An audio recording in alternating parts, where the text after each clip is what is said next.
Good afternoon, everyone. This is Queenie Clem with Queenie's Book Talk and Reviews, and I am your literary ambassador.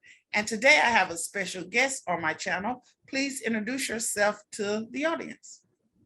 Hello, everyone. My name is Dr. Pamela Mshana, and I have my debut novel, Girls in Search of Cover, that I am excited to share today, and hope you enjoy our talk. All righty. What inspired you to start writing? What inspired me? I actually tried to write poems from as early as I can remember. I literally was like around 7 years old.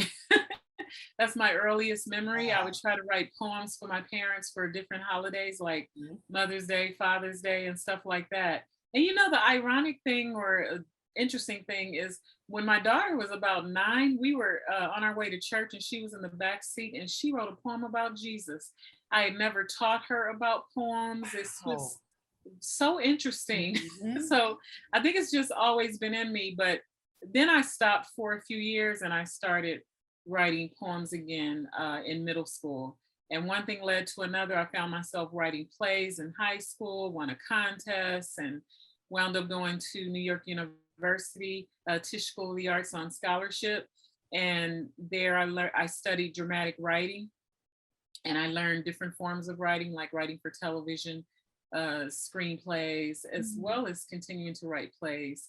I won a contest that allowed me to be produced off Broadway. And I had a dramatic reading at the Sydney Opera House in Australia, and also some productions in San Diego, California. And so I just think that it was just always in me. And my path in life just, the doors kept opening for me to pursue that avenue. I'm also an educator. So sometimes when my plate is full in one area or another, then I might not write as much. And I was also published at 19, traditionally published by Dell Books. So here I am now, so many years later. I won't mention how many. and I have my novel, which is a totally different animal, so to speak.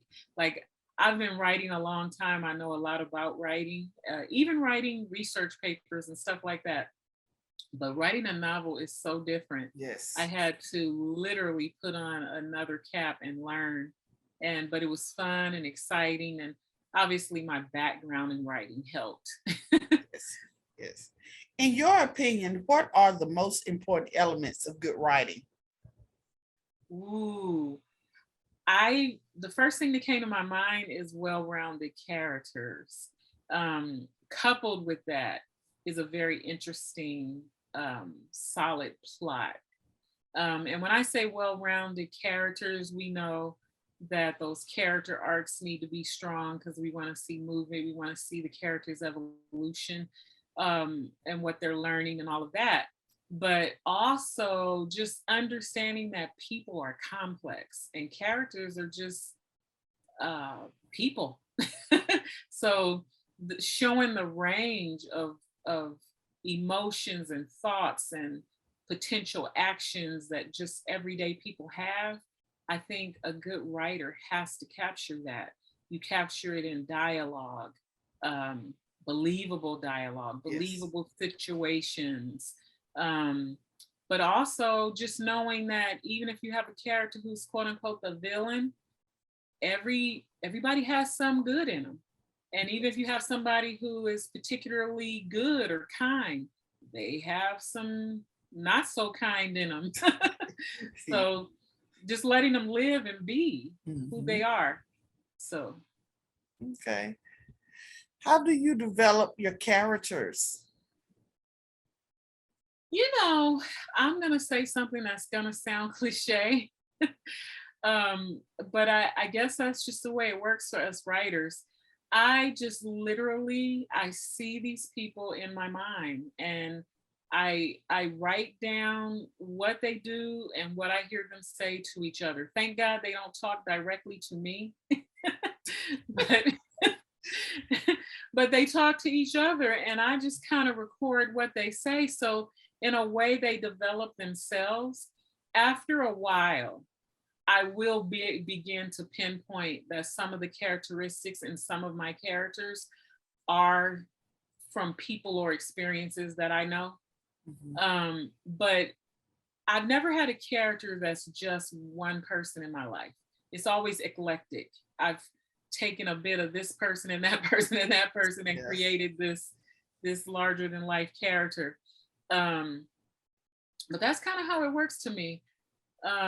Sometimes I might observe something in life. Like I love to travel. I love people and learning about different Mhm. cultures. So, and I'm an observer. So if something catches my eye and particularly touches me in some way, whether it's a happy thing or a sad thing, if it stays with me and I ponder that issue long enough or a person long enough, that really stood out to me, um, a story may evolve or come to me. Um, and however they show up. Mhm. Like, even when I know I'm writing a play or a screenplay or a novel, do you know it just shows up to me that way? I'm not really deciding, okay, I'm gonna make this a novel. It shows up as a novel as opposed to a play. So even before I ever wrote my first novel, this story showed up to me as a novel, and I had to learn how to write a novel. Oh, wow. Okay, now tell us about your book, the title of it, and what it's about. Sure, I'll even show the book cover. Please, So 'cause I love that here's the book cover. cover. Thank you. And it's called Girls in Search of Cover. Mhm. And it is a story about uh, three generations of Black women, their struggles and trauma, secrets and hurts and abuse. Um, and then there's, of course, this corrupt church mother who antagonizes them. But the whole point of, I guess, the story is they are drawing on generational strength to overcome the cycles that they have in their family that are destructive behaviors. Um, so it's a story like that. But it's a very serious topic, but there's a lot of we experience their joys and their sorrows. So a lot of the characters, even the villain, is quite funny. As we were talking before, well-rounded characters are not just one way. So Yes. there's a lot of laughter. There's a lot of opportunity for people to laugh and smile while they read the book too. But one of the most important things to me about this book is I am a survivor of sexual abuse. And so it does have a message that I hope will strengthen people who have gone through that or know someone who has gone through it. Um, and just even broaden understanding. I'm hoping too that as people read it, especially if they've gone through it, that they might evolve even as the character evolves, to have a greater sense of self-worth and self-love, and also just break cycles and arrive at a healthier place. So for me, I believe I've done a good job as far as entertainment, but it's equally important to me the message that is given. Okay. Now, can you read an excerpt from your book, please? Sure. um, I talked a little bit about the book being having a generational aspect, and Mhm. I talked a little bit about how maybe some negative cycles are repeated in families, but another strong element to this book is even how the beautiful things are passed. And you can be very intentional in passing the good things from generation to generation and very intentional in stopping the negative cycles. Amen. So I think the excerpt that I'll share right now captures a little bit of how the story deals with that. I need to take my glasses off to read. So here it is. Grandmother and granddaughter stared at each other like ancestral knowledge and strength were passing between them, an inheritance from one to the other. Ma looked fiercely strong. Carmia seemed stunned.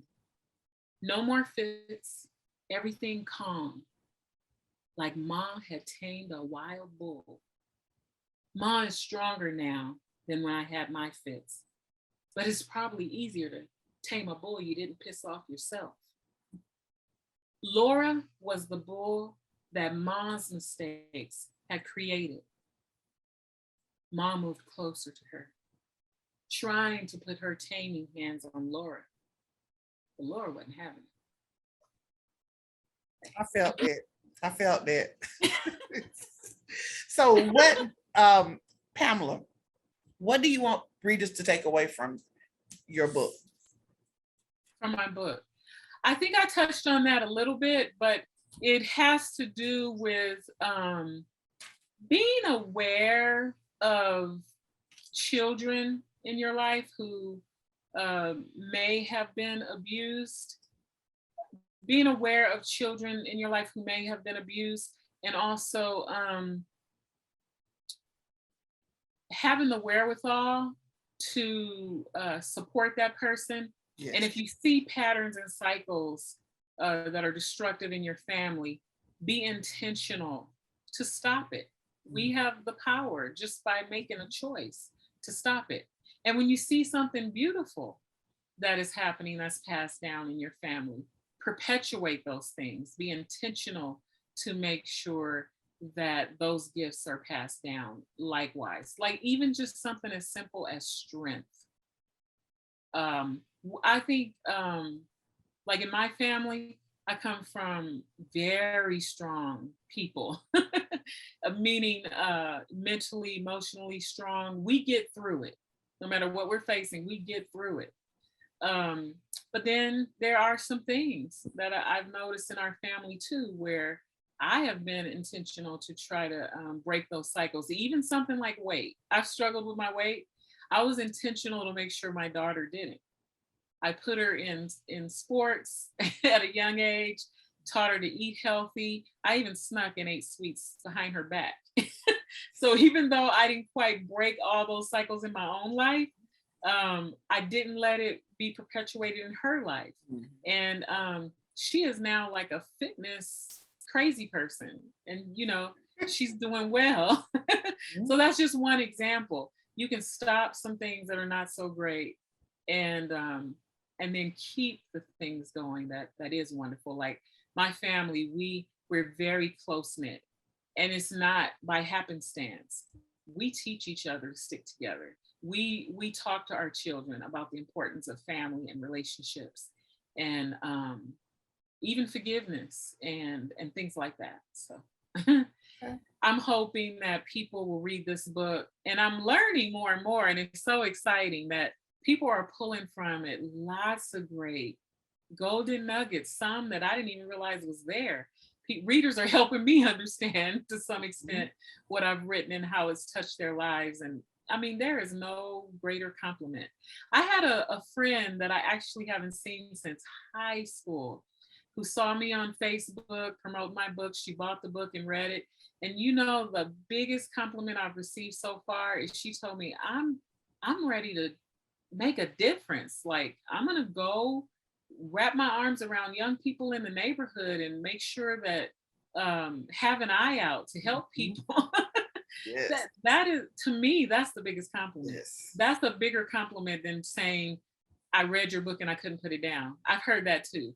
But when you're moved to, I don't know, do something good because of something I wrote, that's great. Yes, yes, yes.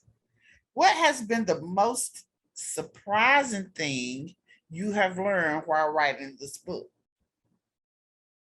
Ooh, the most surprising thing I've learned by writing this book. You know, you are really bringing it home, Queenie.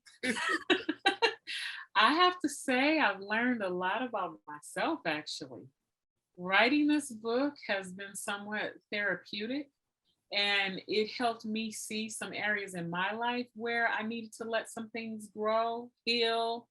Let some things go, Mhm. heal, and move forward from places of pain in my own life. So I learned that I hadn't walked out of some spaces of even insecurity or fears that so I think even stemmed from my own abuse. And so I think that is probably the biggest thing I learned by writing this Oh, book. okay. Now tell us about your publishing journey. Ooh, the publishing journey. That, oh my God, that's such a big animal actually to try to say in just a few words. I have friends who are traditionally published, very successfully traditionally published, from New York Times bestsellers to people who are NAACP image nominees or winners. And from that crowd, I had a very strong pull to encourage me to go the traditional route. You're good enough. Just wait, get an agent, and go that route. And because I felt that pressure, I tried it for a while, and nearly got picked up by a editor, or in one instance, and a agent in another. Um, but I also just kind of felt deeply in my heart that maybe self-publishing is the way to go for me, at least in this instance. That doesn't mean I wouldn't ever traditionally publish. And I already mentioned I've been traditionally published as a playwright Mhm. already. So I just kind of followed my heart to go ahead and go the self-publishing route. I did some research and I talked to people who have done both. I kind of like having some, I guess, more say over what's happening with my work. But oh my goodness, learning the process, it was more challenging than I had anticipated. It's a lot of work. But you know what? At the end of the day, I am so glad I did it. Does one of your characters hold a special place in your heart? If so, why? Hmm. I would say there's three, but I think the one I'm going to choose today is Ma Evans. I choose Ma Evans because she embodies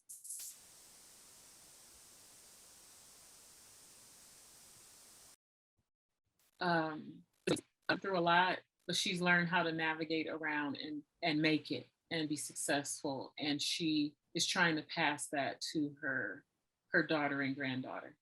So I think she's my choice today. Okay, okay. What is the significance of your title? Girls in Search of Cover, again, is just it's the title that came to me from the beginning. Because Mhm. you know, a lot of times when you start writing something, you may have what we call a working title, and you might change it later. But Mhm. this is the title that came to me right away, and it stayed. And the reason it stayed is because, again, you guys know by now a lot of what the book is dealing with. But even if you look at the cover, you kind of see the silhouettes of women is representative of the three generations. Mhm. Um, if you look in the tree, you even see some faces, the ancestors or the cloud of witnesses, so to speak. I've written it in a way that it suggests that the ancestors or the cloud of witnesses are urging them forward. And as they arrive at a better place, it's kind of like they all do, even the ones who have passed away. But so, Girls in Search of Cover, I feel that when someone experiences a type of violation or abuse, it's like you're left naked. And so the search for cover is to find um, that innocence. I think you kind of go through life trying to find that innocent place again, or to feel covered again or whole again. Um, and so that's what it means to me. And the book actually opens up with a scripture in Ezekiel when, to paraphrase Mhm. greatly, um, it's like God saying, when I passed by you, I saw you struggling your blood, and I told you to live. Mhm. And then at the end of the book, it's going to close with, um, and then um, a more beautiful day came, or something like that. And uh, I covered you, and you thrived and became very beautiful. Yes. And so it's playing with a type of spiritual covering being removed when you're violated, and your search to get that wholeness back. And for the cover, I don't know, the way the artist put the leaves over the ladies' heads is kind of circular to me in a way, and it puts me in the mind of a crown. So uh, it's so to me that's a type of covering too. So Yes. Yes. Yes. Yes. so Yes. that's it for me. Okay. So what are you currently working on right now? Right now I'm just trying to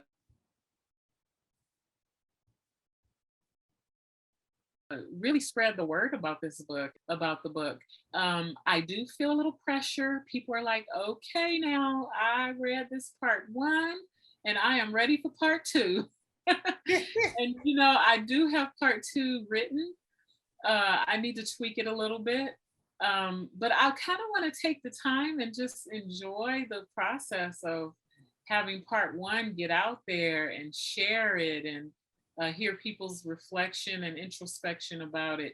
And it helps me because it may inspire some of the changes or things I might add in part two. So in a way, the readers are helping me with part two. But that's kind of what I'm looking at. And marketing is a beast. So I'm trying to learn how to get my name out there, get the book out there, share it. So that's kind of what my focus is right now. Okay. Okay. What book events do you have planned for the remainder of the year? Um, well, I am doing a lot of things with promoters such as yourself, um, Amazon promoter, Cyrus Webb and Angela Anderson, and lots of people. So the promoting part of it, um, and I kind of lost track of the question again. Remind me real quick. What book events you got coming Oh, up? I am going to go to the Christian Book Lovers Retreat. Uh, that conference. I've already attended the RSJ conference. That was wonderful. So going to conferences and getting to know readers, avid Mhm. readers, authors, and promoters, and just enlarging my capacity around the book Yes. world in general. And then just living my life and loving on my family and things like that too. Keeping that balance. Yes. Um, Yes. and work and just all. It's like juggling all of these things, but it's a beautiful time. It's a busy time. It's a beautiful time. It's exciting because I It feel is. like I was kind of quiet as a writer for many years. And so I feel like that part of me is alive and thriving again. Like I would say I haven't allowed it to in many years. So it feels good. It's a good season. Okay, Pam, tell me how readers can get in, can find you and your book. Sure. Thanks for the opportunity to share that. I am Pamela Mshana. So you can reach me by just Googling PamelaMshana.com, but there's ways to email me and all of that at the on the website. And my last name is spelled Mshana. Okay. Is there anything else you would like to add before we close? Absolutely. I mean, I couldn't end such a nice interview without saying thank you to you. You're So I have welcome. much gratitude toward you. And you know what? I thank you for making it so easy. You're very humble, you're very positive, and I Thank love the way you are very intentional to uplift authors. So I want to give you your flowers in that regard, so to Thank speak. you. And because I also know that you have listeners and followers who are tuning in, I just want to say thank you that you have paid attention to this interview. I hope I've said something that helps you in some way, whether you buy the book or not. And just thank you.